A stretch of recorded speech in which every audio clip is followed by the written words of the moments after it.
ইনকিলাব জিন্দাবাদ।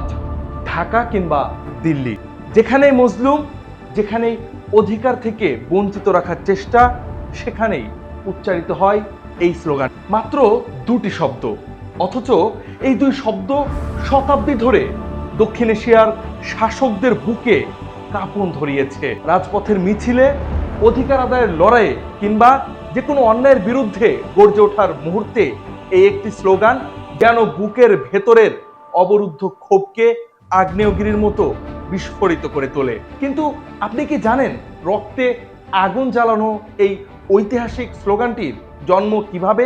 কে বানিয়েছিল এই স্লোগান? 1921 সাল। ব্রিটিশ বিরোধী আন্দোলন তখন পুরো ভারতবর্ষে তুঙ্গে। ঠিক সেই সময় মাওলানা হাসরাত মোহানি প্রথম উচ্চারণ করেন এই যুগান্তকারী বাক্যটি, ইনকিলাব জিন্দাবাদ।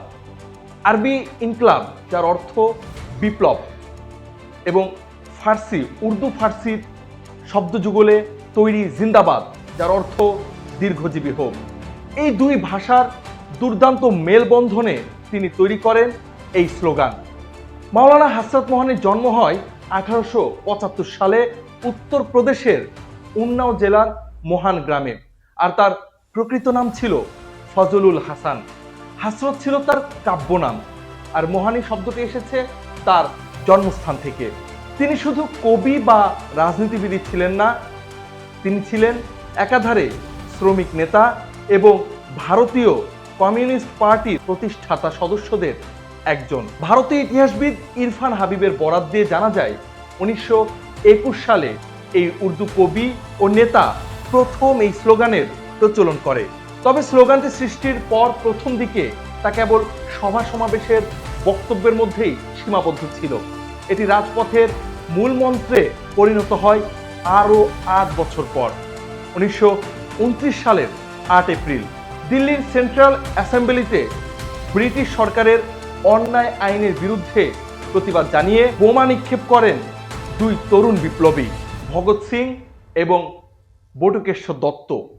বোমা ফাটানোর পর তারা পালিয়ে যাননি, বরং বুক চিতিয়ে দাঁড়িয়ে ব্রিটিশদের কানে শোষিতের আওয়াজ পৌঁছে দিতে পুরো অ্যাসেম্বলি কাঁপিয়ে চিৎকার করে ওঠেন ইনকিলাব জিন্দাবাদ। সেই একদিনে, সেই এক ঘটনায় দৃশ্যপট বদলে যায়।